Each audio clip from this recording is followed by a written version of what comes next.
Masz przed sobą ważne zadanie. Naukę do egzaminu albo dokończenie projektu do pracy. Siadasz przy biurku z postanowieniem dziś się skupię. Mija jednak kilka minut, a ty już klikasz powiadomienie w telefonie. Po chwili przypominasz sobie, że przydałaby się kawa. Wracasz, zerkasz na maila tylko na sekundę i nim się obejrzysz, minęła godzina, a ty nawet nie zacząłeś właściwej pracy. Czytam i działam. Lekcje z książki, które wprowadzisz w życie.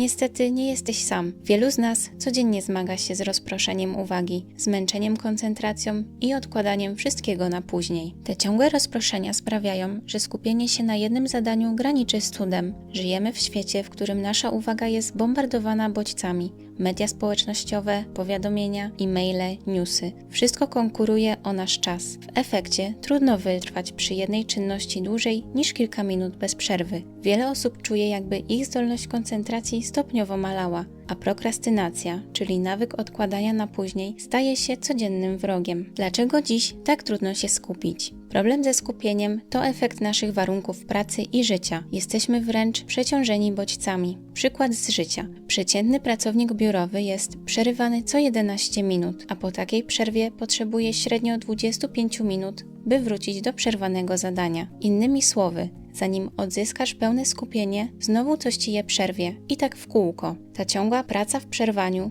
sprawia, że pod koniec dnia czujemy się zmęczeni samym pilnowaniem uwagi. Badania pokazują, że osoby często rozpraszane są bardziej wyczerpane i popełniają więcej błędów. Nie pomaga fakt, że nosimy w kieszeni małe urządzenie, które nieustannie kuszą nowymi bodźcami. Do tego dochodzi tak zwane przeskakiwanie między zadaniami. Odpowiadasz na wiadomości. Potem próbujesz wrócić do raportu, ale już myślisz o kolejnym mailu. Nasz mózg nie lubi takiego żonglowania uwagą i szybko się męczy. W świecie open space'ów, czatów firmowych i ciągłych powiadomień utrzymanie głębokiej koncentracji bywa po prostu trudniejsze niż kiedykolwiek. Nic dziwnego, że pod koniec dnia wielu z nas czuje frustrację. Pracowałem cały dzień, a niewiele zrobiłem. Jaka jest dobra wiadomość? Są sposoby, by nad tym zapanować. Jednym z najprostszych i najskuteczniejszych jest właśnie technika Pomodoro. Na czym naprawdę polega technika Pomodoro? Słyszałeś pewnie klasyczną radę. Podziel pracę na kawałki. Technika Pomodoro właśnie to robi, ale w bardzo konkretny sposób. Jej twórcą jest Francesco Cirillo, który jako student w latach 80.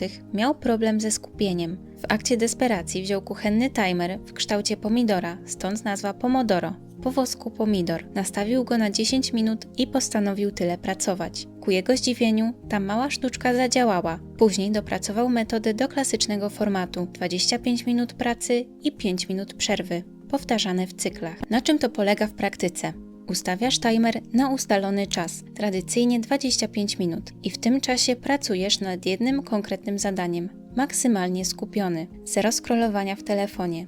Zero odbierania połączeń, zero rozpraszaczy, tylko ty i to zadanie. Gdy timer zadzwoni, odkładasz pracę i robisz krótką przerwę, około 5 minut. Wstajesz, rozciągasz się, robisz herbatę, byle oderwać umysł od pracy. Po przerwie znów włączasz timer i wracasz do zadania lub kolejnego bloku pracy. Co kilka takich cykli, na przykład po 4 25-minutowych sprintach, robisz sobie dłuższą przerwę, na przykład 15-30 minut, żeby głębiej odetchnąć. Brzmi prosto?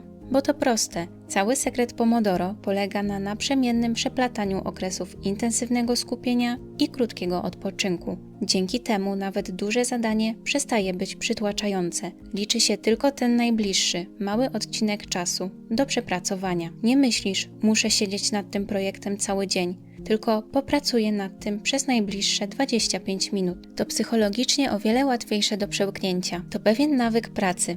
Możesz używać zwykłego stopera w telefonie. Chodzi o to, by nadać pracy strukturę, jasno wyznaczony czas działania i czas przerwy. Ta struktura pomaga przechytrzyć naszą słabnącą uwagę i naturalne skłonności do odwlekania rzeczy na później. Dlaczego metoda Pomodoro działa? Na pierwszy rzut oka 25-minutowe bloki przedzielone przerwami mogą wydawać się zbyt krótkie, by coś zdziałać. A jednak wiele osób raportuje znaczącą poprawę produktywności dzięki Pomodoro. Dlaczego? Mamy mniejszą barierę startu. Najtrudniejszy moment to często zacząć zadanie. Jeśli myślisz o całym ogromie pracy, łatwo się zniechęcić. Pomodoro sprytnie to obchodzi. Obiecuje Ci, że wystarczy popracować 25 minut. Taka wizja jest o wiele przyjemniejsza. Nasz mózg widzi te 25 minut jak znacznie bliższy, osiągalny cel, zamiast odraczać wszystko na nigdy. W efekcie obniża się psychologiczna bariera wejścia. Łatwiej siąść do pracy tu i teraz. Jeśli obiecasz sobie, pracuję tylko przez najbliższe 25 minut, to nagroda, czyli przerwa, poczucie ukończenia Pomodoro, jest blisko, a nie gdzieś daleko w przyszłości. To zwiększa motywację do startu. Innymi słowy, technika Pomodoro niweluje zjawisko tarcia przy starcie zadania. Zaczynasz szybciej, bo wiesz, że zaraz czeka Cię przerwa. Pełne skupienie dzięki ramom czasowym. Ustawienie timera działa jak umowa z samym sobą. Przez najbliższe x minut robię tylko to. Wyznaczenie konkretnego pudełka czasu na pracę pomaga utrzymać dyscyplinę. Gdy wiesz, że zegar tyka, łatwiej oprzeć się pokusie sprawdzenia telefonu. Wytrzymam, zostało 10 minut. Dam radę. Timer staje się sygnałem do działania, a rozpoczęcie pracy odruchową reakcją. W pewnym sensie wyrabiasz sobie mini nawyk. Usłyszysz sygnał zegara, czyli zaczynasz pracować, bez zbędnych negocjacji z samym sobą. Dodatkowo świadomość ograniczenia czasowego często podkręca fokus. Wiesz, że masz tylko 25 minut, więc naturalnie starasz się je maksymalnie wykorzystać. Przerwy. Paradoksalnie, częste krótkie przerwy mogą sprawić, że pracujesz wydajniej, niż gdybyś siedział bez przerwy. Nasz mózg nie jest stworzony do ciągłego skupienia przez wiele godzin. Po około 20-30 minutach wykonywania tej samej czynności zaczyna spadać nasza czujność. Mózg habituuje się, czyli przyzwyczaja do bodźca. To tak jak po chwili nie czujesz już ubrania na swojej skórze. Mózg filtruje stały sygnał. W kontekście pracy oznacza to, że po dłuższym czasie spędzonym na jednym zadaniu zaczynamy działać na autopilocie i łatwiej o błędy. Krótka zmiana, choćby oderwanie wzroku od ekranu czy przejście się po pokoju, reaktywuje nasz cel i sprawia, że gdy wracamy do zadania, znowu mamy pełną uwagę. Jedno z badań wykazało, że nawet 5-minutowa przerwa potrafi zresetować uwagę i zapobiec spadkowi koncentracji. Czyli zamiast tracić momentum, dobrze zaplanowana przerwa może je właśnie podtrzymać, byle była krótka i niezbyt angażująca. Mniej zmęczenia i więcej fokusu. Badania sugerują, że stosowanie Pomodoro faktycznie zmniejsza odczucie zmęczenia psychicznego o około 20% i zwiększa poziom skupienia o około 15-25% w porównaniu do pracy bez takiej struktury. Innymi słowy, robiąc regularne przerwy, utrzymujemy świeżość umysłu dłużej, zamiast męczyć głowę bez wytchnienia. W rezultacie w ciągu dnia jesteśmy w stanie zachować względnie równy poziom energii, zamiast notować ostry zjazd koncentracji po paru godzinach. Co więcej, ta metoda promuje monotasking, skupianie się na jednej rzeczy naraz, co samo w sobie podnosi efektywność. W świecie pełnym multitaskingu Pomodoro zmusza nas, by przez te najbliższe minuty liczyło się tylko jedno zadanie. To jakby dać naszemu mózgowi zielone światło. Teraz rób tylko to i on chętnie to robi. Szybkie zwycięstwa i motywacja. Każde 25 minut zakończone dzwonkiem timera to małe zwycięstwo. Odkreślasz jeden cykl jako zrobiony. I to daje psychologiczną nagrodę. Widzisz postęp, na przykład odhaczasz kolejną ukończoną sesję, co buduje poczucie skuteczności. To trochę jak zdobywanie punktów w grze. Motywuje, by zacząć kolejny cykl. Co więcej, często bywa tak, że kiedy minie wyznaczony czas, jesteśmy już wkręceni w pracę i chcemy ją kontynuować. Pomodoro pomaga zatem przełamać początkowy opór, a gdy już jesteś w zadaniu, pojawia się ta chęć działania i nim się obejrzysz, pracujesz dalej. Nawet jeśli te 25 minut już minęło, działanie napędza motywację, a nie odwrotnie. W ten sposób metoda ta potrafi pomóc, szczególnie gdy cierpisz na chroniczne odkładanie rzeczy na później. Oczywiście, Pomodoro nie jest panaceum na wszystkie bolączki. Warto wiedzieć, dlaczego ta metoda działa, ale też gdzie ma swoje granice. Jeśli film Ci się spodobał, będę bardzo wdzięczna za subskrypcję i lajka. To bardzo pomaga. Kiedy Pomodoro nie działa? Mimo wielu zalet, technika Pomodoro nie jest idealna do każdego rodzaju zadań. Są sytuacje, gdy sztywne 25-minutowe bloki z przerwami mogą wręcz przeszkadzać. Kiedy tak się dzieje? Głębokie skupienie i praca kreatywna. Jeśli pracujesz nad zadaniem wymagającym wejścia w głęboki stan pracy, np. programujesz, piszesz długi tekst, rozwiązujesz złożony problem matematyczny lub twórczo coś projektujesz, Pomodoro może okazać się zbyt ograniczające. Wejście w głęboki stan koncentracji często zajmuje więcej niż kilkanaście minut. Badania sugerują, że osiągnięcie pełnego flow może zająć nawet 20-30 minut ciągłego wysiłku. Jeżeli więc po 25 minutach zabrzmi alarm i musisz przerwać, istnieje ryzyko, że wybije cię to z rytmu. Dla pracy wymagającej dłuższego zanurzenia, klasyczne Pomodoro 25/5 bywa za krótkie. Dostaniesz może 5-10 minut prawdziwej pracy, po czym następuje stop. To frustrujące i może obniżyć wydajność. W takich wypadkach lepiej sprawdzają się dłuższe cykle, np. 50 minut pracy i 10 minut przerwy, albo nawet 90 minut pracy na 20 minut przerwy, czyli tzw. rytmy ultradialne mózgu, które trwają około 90 minut, gdy zadanie jest bardzo proste lub bardzo trudne. Pomodoro zakłada pewien uniwersalny rytm pracy, ale w praktyce różne zadania mają różne wymagania. Jeśli czekają Cię żmudne mechaniczne czynności, np. wprowadzanie danych, może okazać się, że 25 minut to za dużo. Zaczniesz się nudzić i mimo przerw trudno będzie utrzymać uwagę. Odwrotnie. Przy ekstremalnie trudnych intelektualnie zadaniach 25 minut to z kolei za mało, by cokolwiek sensownego zrobić. W jednym i drugim przypadku sztywne trzymanie się 25/5 może nie dawać najlepszych efektów. 25 minut to raczej punkt wyjścia. Jeśli czujesz, że standardowy interwał nie pasuje do Twojego zadania, rozważ modyfikację. Przerywanie w złym momencie. Czasem bywa tak, że jesteś w środku świetnej myśli czy rozwiązania. Timer dzwoni, a Ty stajesz przed dylematem: robić przerwę czy ciągnąć dalej. Klasyczne reguły Pomodoro mówią: zrób przerwę, żeby zachować rytm, ale sztywne przerywanie dokładnie w momencie olśnienia może sprawić, że zatracisz tę myśl. Dlatego praktycy często zalecają pewną elastyczność. Jeśli czujesz, że właśnie łapiesz falę kreatywności, możesz dokończyć myśl czy akapit, nawet gdy timer już zadzwonił, albo wydłużyć sesję o kilka minut. Metoda ma służyć Tobie, a nie Ty metodzie. Ważne jednak, by to nie stało się wymówką do ignorowania wszystkich przerw. Chodzi o wyjątkowe sytuacje, gdy rzeczywiście przerwa bardziej by zaszkodziła niż pomogła. Nie każde środowisko na to pozwala. Pomodoro zakłada, że przez wyznaczony czas nikt i nic Ci nie przeszkodzi, co w niektórych pracach bywa trudne. Jeśli masz pracę pełną nagłych zadań, telefonów od klientów czy innych pilnych wrzutek, trzymanie się stałych 25-minutowych bloków może być niewykonalne. Wtedy zamiast frustracji lepiej zastosować inne techniki zarządzania zadaniami lub postarać się o pewne okno niezakłóconego czasu. Na przykład umówić się z zespołem na godziny bez spotkań. Pomodoro działa najlepiej przy zadaniach, które możesz odizolować od otoczenia na te kilkadziesiąt minut. Podsumowując ten fragment, Pomodoro najlepiej sprawdza się przy zadaniach o średnim lub niskim obciążeniu poznawczym, które nie wymagają długiego wgryzania się w temat. Świetnie działa, gdy masz problem z motywacją lub tendencję do prokrastynacji, bo pomaga Ci zacząć i utrzymać pewien rytm. Dobrze służy studentom przy nauce do egzaminów czy pracownikom przy bardziej rutynowych obowiązkach. Raporty, mailowa administracja, kodowanie mniej złożonych modułów. Natomiast do pracy głębokiej czy twórczej trzeba ją zmodyfikować albo stosować alternatywnie inne podejście.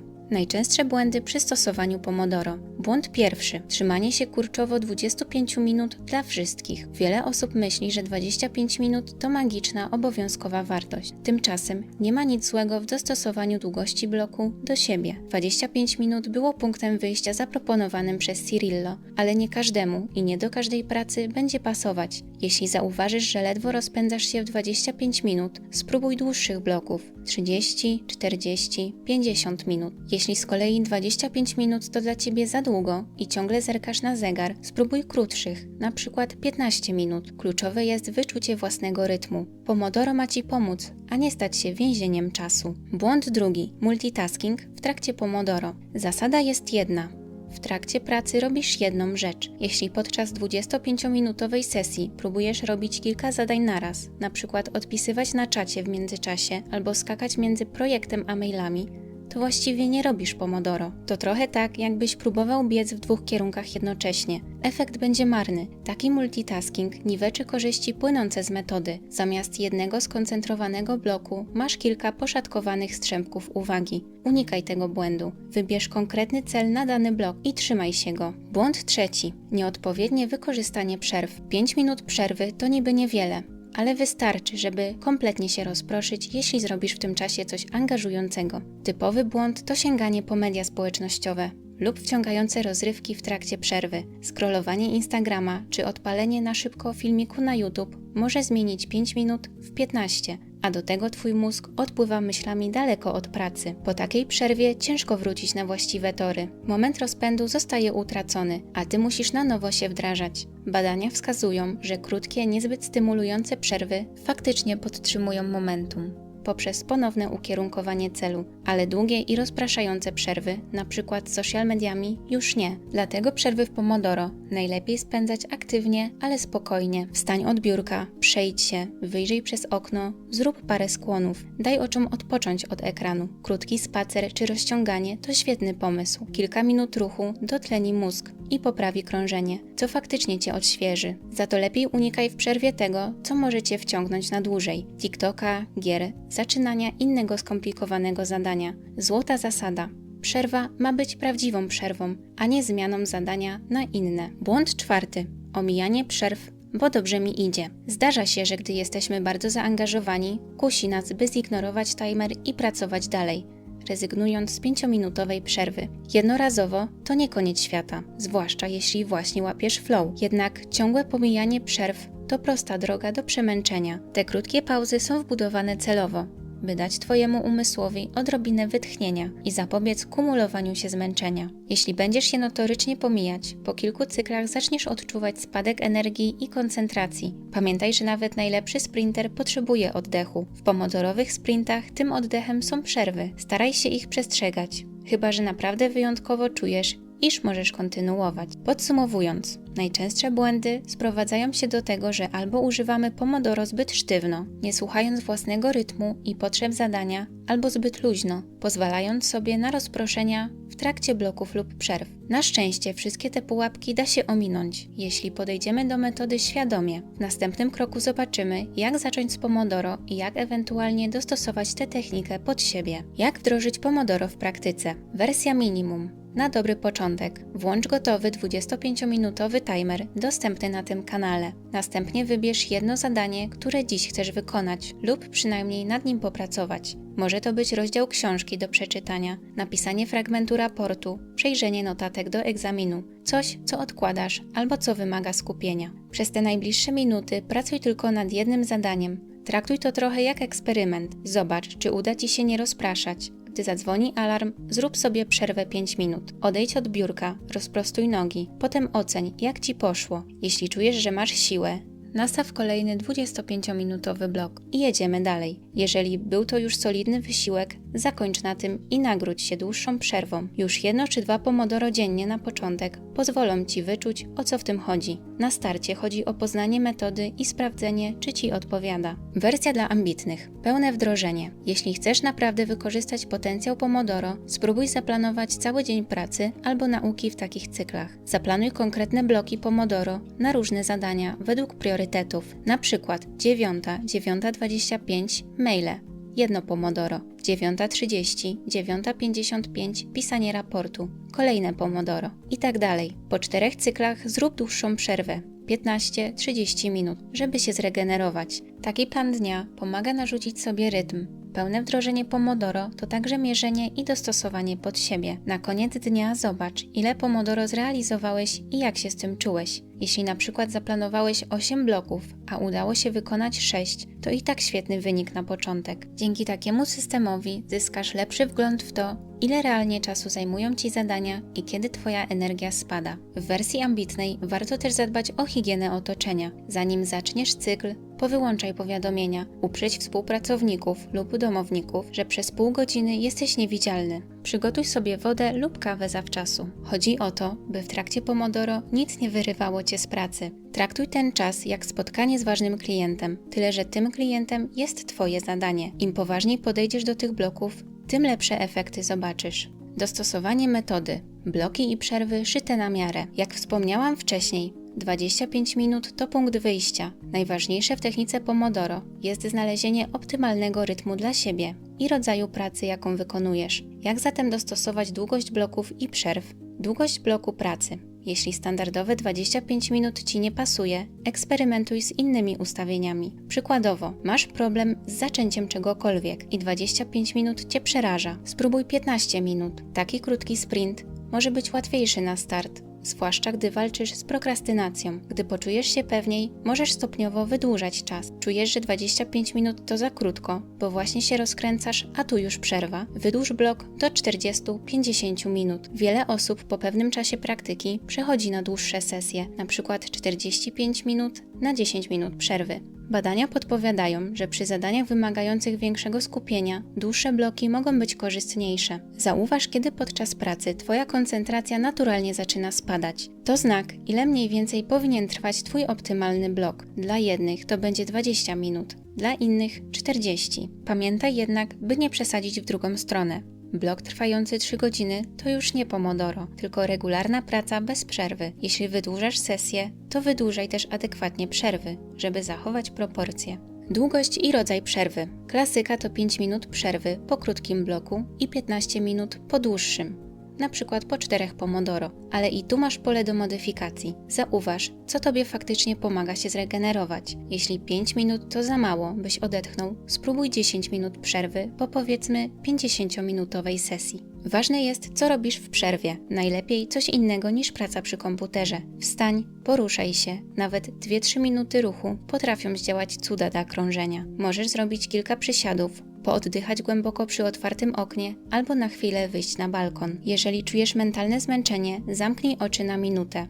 Daj odpocząć zmysłom. Unikaj tylko wpadania w ciągi rozrywkowe. Krótka przerwa powinna być naprawdę przerwą, czyli nie robisz w tym czasie nic wymagającego intensywnego myślenia czy uwagi. Liczba cykli na dzień. Kolejny element to dostosowanie ilości takich bloków. Tu znów dużo zależy od rodzaju pracy i Twojej wytrzymałości umysłowej. Badania sugerują, że optymalnie człowiek jest w stanie przepracować około 3-4 godzin dziennie głębokiej, intensywnej pracy umysłowej. Potem efektywność drastycznie spada. To odpowiada mniej więcej 6-8 standardowym Pomodoro po 25 minut. Oczywiście nie jest to sztywny limit, ale sygnał, że nie warto planować sobie 16 cykli wymagającej nauki jednego dnia, bo mózg i tak tego nie udźwignie.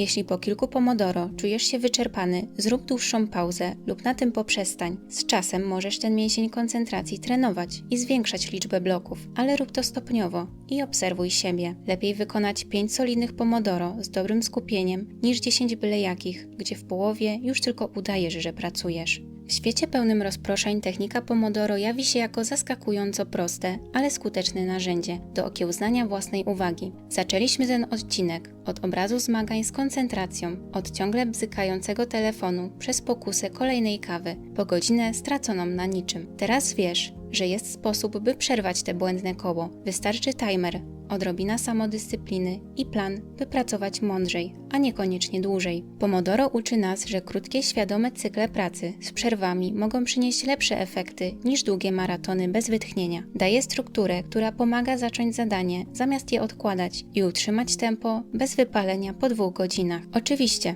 Pomodoro to nie jest cudowny lek. Nie sprawi automatycznie, że staniesz się geniuszem pracującym 2 razy szybciej. Jak pokazują analizy, sam efekt na ostateczne wyniki, np. oceny czy skończone projekty, bywa niewielki, jeśli nie idzie w parze z dobrą organizacją pracy czy technikami uczenia się. Jednak realne korzyści są takie, że proces pracy staje się mniej bolesny, łatwiej Ci usiąść do trudnego zadania, mniej się męczysz utrzymując koncentrację, a prokrastynacja traci nad Tobą władzę. Spróbuj na własnej skórze choć jednego cyklu Pomodoro. Najlepiej dziś. Nie odkładaj tego. W końcu walczymy z prokrastynacją. Wszystkie timery Pomodoro są dostępne już na kanale. Jeśli film Ci się spodobał, będę bardzo wdzięczna za subskrypcję i lajka. To bardzo pomaga. Do usłyszenia!